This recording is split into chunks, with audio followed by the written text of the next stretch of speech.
Assalamualaikum warahmatullahi wabarakatuh. Good morning, everyone. First of all, thank you for the opportunity given to me today. Let me introduce myself. My name is Dika Andrian from class AKT 23, majoring in business management. Today, I would like to present a topic entitled Understanding Organization Behavior, the human element in business success.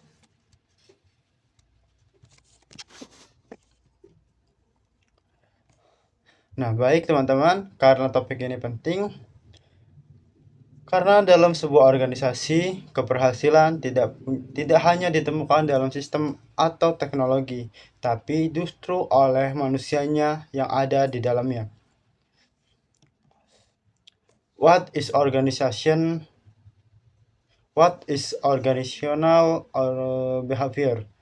Nah, pengertian dari organisasi behavior adalah studi ilmiah yang mempelajari bagaimana individu dan kelompok berinteraksi dalam suatu organisasi.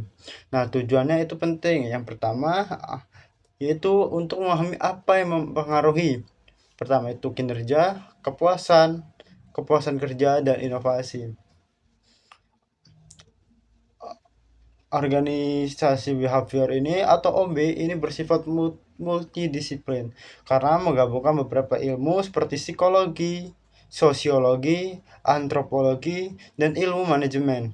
Dan dengan begitu kita bisa melihat perilaku manusia dalam organisasi secara luas dan lebih mendalam. Selanjutnya yaitu kita masuk kepada konsep dasar dalam organisasi behavior. Yang pertama yaitu individual difference. Individual difference yaitu setiap individu memiliki karakter yang berbeda, mulai dari sikap, emosi, motivasi, hingga nilai hidup. Perbedaan ini mempengaruhi cara mereka bekerja dan berkontribusi. Yang kedua yaitu ada group dynamics. Dalam organisasi, kita bekerja dalam tim. Di dalam tim terdapat peran, norma, kekompokan, dan progres pengambilan keputusan. Jika dinamika kelompok berjalan baik, maka hasil kerja tim juga akan lebih optimal.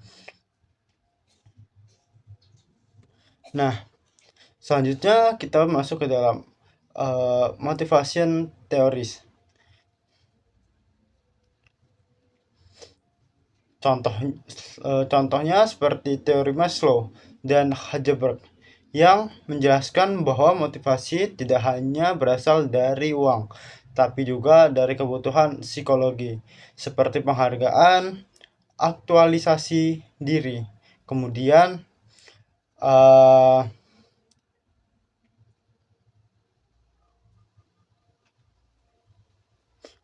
ada juga leadership style atau gaya kepemimpinan. Yang pertama itu ada transformasional, kedua ada transaksional, ketiga ada servant leadership. Hal-hal ini memiliki pengaruh kerja terhadap tim.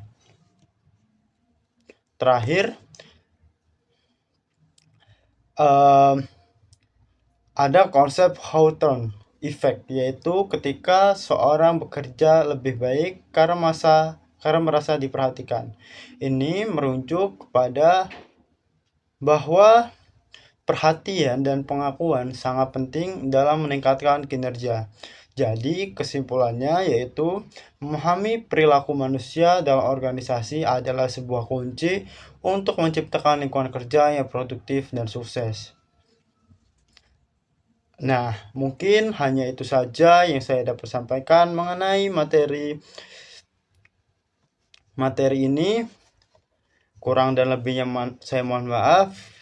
That's all my presentation for today. Thank you for your attention. Wassalamualaikum warahmatullahi wabarakatuh.